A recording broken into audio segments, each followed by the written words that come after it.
నువ్వు అనేక మందికి ఆశీర్వాదంగా ఉన్నత స్థితికి చేరాలని దేవుడు కోరుకుంటున్నాడు. దానికి ఆధారం దేవునితో నువ్వు ఏర్పరచుకున్నటువంటి సత్సంబంధం, దేవునితో నువ్వు కలిగి ఉన్నటువంటి ఆత్మీయ బంధం నిన్ను ఉన్న స్థితిలో నుండి ఉన్నత స్థితికి తీసుకెళ్తుంది. బైబిల్లో ఎవరినైనా చూడండి, అబ్రహామును చూడండి, దేవుని దృష్టిలో నీతిమంతుడు, ప్రపంచానికి ఆశీర్వాదంగా మారాడు. యోసేపును చూడండి, నీతిమంతుడు, ఐగుప్తు దేశానికి ఆశీర్వాదంగా మారాడు. దావీదును చూడండి, యెహోవా హృదయానుసారుడు, ఇశ్రాయేలు దేశానికి గొప్ప రాజుగా అవతరించాడు. దానియేలును చూడండి, దేవునికి బహుప్రియుడు, యథార్థవంతుడు, తాను నలుగురు రాజుల దగ్గర పనిచేశాడు, ఆ రాజులకు రాజ్యానికి ఆశీర్వాదంగా మారాడు. నా ప్రభువైన యేసుక్రీస్తు ప్రపంచంలోనే బహు పరిశుద్ధుడు పరిశుద్ధుడు పరిశుద్ధుడు, ఫలితంగా ప్రపంచానికే ఆయన రక్షకుడిగా వెలిశాడు. కాబట్టి చెప్తున్నా, నువ్వు నీ చుట్టూ ఉన్నటువంటి ప్రపంచాన్ని ప్రభావితం చేసేవాడిగా ఉండాలి అని అన్నట్లయితే దానికి ఆధారం యథార్థమైన జీవితం, నీతియుక్తమైన జీవితం. యథార్థవంతులను బలపరచుటకు యెహోవా కనుదృష్టి లోకమంతా సంచరిస్తుంది.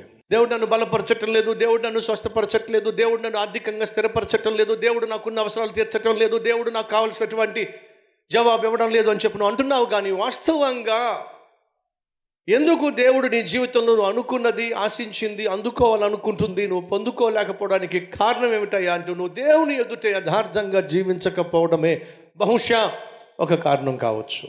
ఎందుకంటే యథార్థవంతులను బలపరచాలని యెహోవా కనుదృష్టి లోకమంతా సంచరిస్తూ ఉంది. అదే సమయంలో నువ్వు చేసిన ప్రార్థనకు జవాబు రాకపోయినట్లయితే ఏదో ఒక పాపము నీ ప్రార్థన దేవుని సన్నిధికి వెళ్లకుండా చేరకుండా అడ్డుపడుతుందేమో, కాబట్టి నీ ప్రార్థనకు జవాబు రావటం లేదేమో. అందుకే నీ హృదయాన్ని ఒకసారి పరిశీలించుకో. విడిచిపెట్టని పాపం ఏదైనా, వదిలిపెట్టని అపవిత్రమైన అలవాటు ఏదైనా నీలో ఇంకా మిగిలి ఉందేమో, ఆ పాపమే నీ ప్రార్థనకు జవాబు రాకుండా అడ్డుపడుతుందేమో. ఒక్కసారి ఎందుకని నిన్ను నీవు పరిశీలించుకోకూడదు? ఆలోచించు. ఈ అద్భుతమైన ఆత్మీయుడు, నైపుణ్యత కలిగినటువంటి పనివాడు, నాణ్యత కలిగినటువంటి పనదాయకుడు, నమ్మకత్వాన్ని పొందుకున్నటువంటి నెహెమ్యా రాజు దగ్గర పనిచేస్తున్నప్పుడు తనకు వచ్చిన వార్తను బట్టి తను చాలా దుఃఖంతో 3-4 నెలలుగా ప్రార్థన చేసి యెరూషలేము పట్టణానికి వెళ్ళి ఆ పట్టణ గోడలను నిర్మించాలి, కాలిపోయినటువంటి గుమ్మములను తిరిగి నిలబెట్టాలని ఆశించినప్పుడు, ఎలా ఈ విషయాన్ని బయట పెట్టాలో సందిగ్ధ స్థితిలో ఉన్నప్పుడు ప్రార్థననే తాను ఆశ్రయించాడు. ఈరోజు మనలో ఎవరైనా ఉన్నారా? ఎలా ఈ సమస్య పరిష్కరించబడుతుందో తెలియటల్లా, ఎలా ఈ కష్టంలోంచి బయటపడాలో నాకు అర్థం కావటల్లా, ఎలా ఈ విపత్కరమైనటువంటి పరిస్థితిని జయించాలో నాకు తెలియటల్లా అనేటటువంటి పరిస్థితి నీ జీవితంలో, అనేటటువంటి ప్రమాదం నీ జీవితంలో, అనేటటువంటి ఏదైనా విపత్తు నీ జీవితంలో ఉన్నట్లయితే ఎలా దాన్ని జయించగలవు, ఎలా దాన్ని ఎదిరించగలవు, ఎలా దానికి సమాధానం పొందుకోగలవో తెలుసా? ప్రార్థన ద్వారా మాత్రమే. నువ్వు ప్రార్థన చేయకుండా ప్రభు దగ్గర నుంచి పరిష్కారం పొందుకోవాలి అని అనుకోవడం కేవలం అవివేకం. ఈరోజు మనలో చాలామంది వాళ్ళు చేయాల్సిన ప్రార్థన చేయకుండా దేవుడు మాత్రం చేయాల్సింది చేసేసేయాలి అని ఆశించి అబాసుపాలైపోతున్నారు. దేవుని దగ్గర నుంచి ఏమైతే కోరుతున్నావో అది నువ్వు పొందుకోవాలంటే ఖచ్చితంగా నువ్వు మోకాళ్ళ మీద పడాలి, మోకాళ్ళ మీద దేవుని ఎదుట కనిపించాలి, ప్రార్థించాలి, ప్రార్థనకు తగిన ప్రతిఫలం పొందుకోవాలి. అడుగుతున్నా, ప్రార్థన చేస్తున్నావా? ఒకవేళ చేయవలసినంతగా ప్రార్థన చేయకపోతే ఈరోజే ప్రార్థన ప్రారంభించు. ఆకలి తీరేంత వరకు ఏం చేస్తావు చెప్పు? నువ్వు భోజనం చేస్తావు, అవునా? సగంలో భోజనం అప్పుడు ఎప్పుడైనా చేశారండి? బ్రదర్, మా భోజనం జోలికి మాత్రం రాకండి, అవునంటారా? చిన్నప్పటి నుంచి భోజనం చేస్తున్నాం కదండి. మార్నింగ్ బ్రేక్ఫాస్ట్ చేస్తున్నాం, మధ్యాహ్నం లంచ్ చేస్తున్నాం, సాయంత్రం డిన్నర్ చేస్తున్నాం, అస్తమానం భోజనం భోజనం భోజనం. ఎప్పుడైనా మీకు చిరాకు వచ్చిందా భోజనం మీద? ఎప్పుడైనా కోపం వచ్చిందా మీకు భోజనం మీద? ఇదిగో రేపటి నుంచి నేను సగమే చేస్తా భోజనం అనిపించిందా మీకు? అనిపించదు. సగంలో ఎప్పుడు భోజనం ఆపం మనం. ఏం చేస్తాం, అస్తమానం ఇదే భోజనం, ఆపరు. మరి ఎందుకు ప్రార్థన సగంలో ఆపేస్తున్నావు? ఎందుకు ప్రార్థన లేకుండా జీవించేస్తున్నావు? ఎందుకు ప్రార్థన లేకుండా, ప్రార్థన చేయకుండానే దినాన్ని ప్రారంభించేస్తున్నావు? వినో, దేవుని మీద ఆధారపడ్డావు, నువ్వు ఇంకా నేర్చుకోవాలా.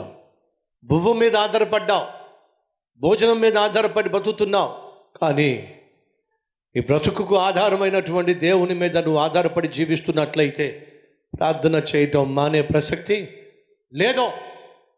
ప్రార్థన చేయకుండా, ప్రార్థన లేకుండా నువ్వు బ్రతకడం సాధ్యము కాదు. అటువంటి ఉన్నతమైన ఆత్మీయ స్థితికి మనలో ఎంతమంది చేరారు? భోజనం అయినా చేయకుండా ఉండగలనేమో, కానీ ప్రభుతో మాట్లాడుకోకుండా, ప్రభుతో సంభాషించకుండా, ప్రార్థన చేయకుండా నా జీవితాన్ని నేను కొనసాగించలేను అనే ఉన్నత విలువైన ఆత్మీయ స్థితికి మనలో ఎంతమంది వచ్చాం? ఒకసారి ఆలోచించండి.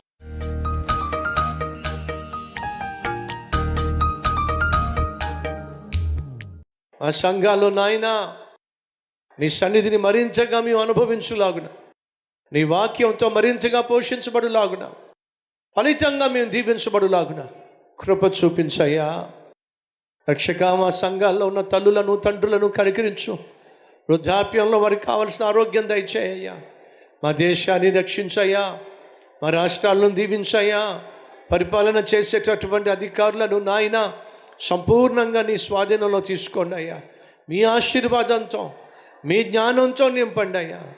మీరు ఆశీర్వాదకరమైన దేశంగా, రాష్ట్రాలుగా అభివృద్ధి పరచండి నాయన. నాయన, మా దేశ ప్రజలను, కుటుంబాలను ఆశీర్వదించండి నాయన. ఈ సమయంలో తండ్రి మమ్మల్ని మీ చేతికి అప్పగిస్తున్నావు. ఈ దిన సేవకుని కుటుంబాన్ని కనుకరించాయా.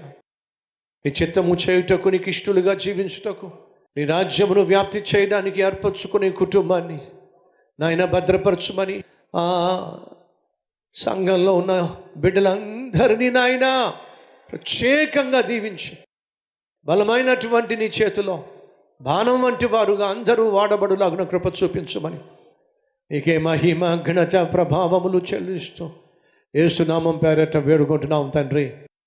ఆమెన్.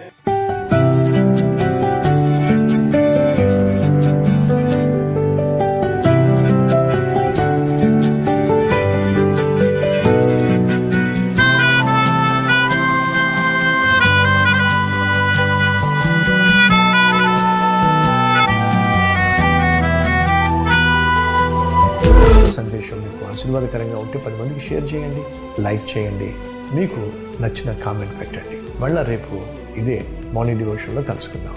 షలోమ్.